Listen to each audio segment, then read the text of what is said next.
ګرانو کتونکو شایان ماشوم یوه داسې سټوري، یوه داسې کهاني، یو داسې غم چې څوک دغه دواله راځي او دغه سټوري ورته کېږي نو ځان سره درد وړي. شایان د اتو وروڼو خویندو مشر ورور، خپله خواري مزدوري به هم کوله، تعلیم هم جاري ساته او ویل کېږي چې کرکټ کې ډېر زیات تکړه و. شایان مر چېرته یوړه شیرپو ته، اوسېدونکي چېرته و د جلو، مزدوري به چېرته کوله په هغه تنګي کې به مزدوري کوله او په دغه غریبۍ کې ځان له موټرسایکل په کشتونو باندې اغوستی و. د شپې به 1 بجه 2 بجې ګاڼۍ ولګېدله، ساره پورې به څو پورونو کې خپل مزدوري په حق کړه. د هغه ځای د تره د کور نه به را روان شو، دلته کې به جامې بدلې کړې او د هغې نه پس به بیا سکول ته لاړه. دې وخت کې 10م ته رسېدلی و. ډېر افسوسناکه پیښه ده. الله پاک دې هغه له جنتونه ورکړي، الله دې دغه خاندان له صبر ورکړي.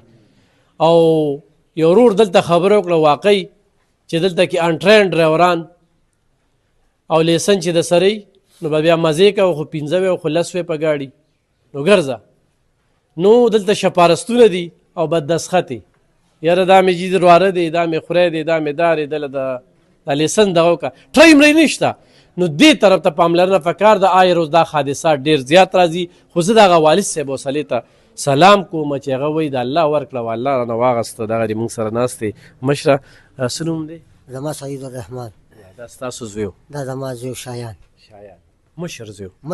څو وروڼه خویندې؟ زما 8 جي، 4 خویندې دي او 3 زامن دي. دا پکې مشرې و جي. د مر خبر دله کله راغی؟ تقریبا داسې 9:30 بجې وي جي. زه خبر نه وم، خو دلته زما چې کوم دی د تره زوی د لور واده و نو هغه ما ته غږ نه کوه.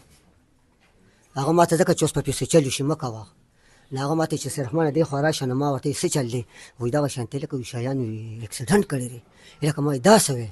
وایي یو بیا زمونږ یو خری دی د خیماد، د هغې نوم دی جانان خیماد، هغه و په ځای موجود و. ما ورته ویل زویه ما بوځم څه چل وي؟ راځه ما جي په موټرسایکل باندې په 17 باندې کېناستو، مرزو ته لاړو او هغه رور چې کوم دی د زرګرۍ دوکان کې و. وایي حماد راځه ګاډي د کوم؟ وایي نه. وایي راځه ور په موټرسایکل ځو. زه چې مونږ چې لاړو جي نو پولیس ما ته وایي دا ستاسې دی؟ ما دا زما زوی دی. وایي ښځه بچې راشه کېنه. ما یې نه کېنم، ما ته خپل زوی وښایې چې ولې جي ځان له پروت و پکې ورته ازاد کړی.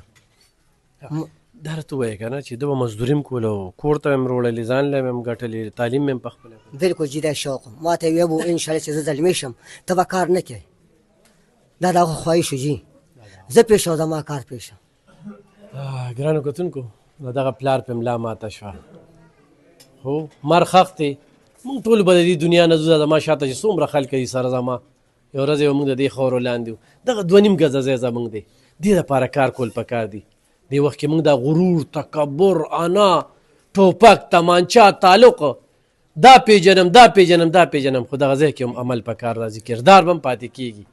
د مرچو په سټه ناستو په پوزه مچ نه پرېږدو او بس مر چرته کې راځي دا پته نه لګي.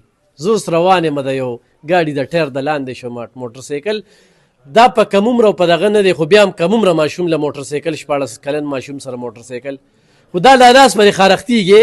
هسې به وایي چې لږ تیز کمه.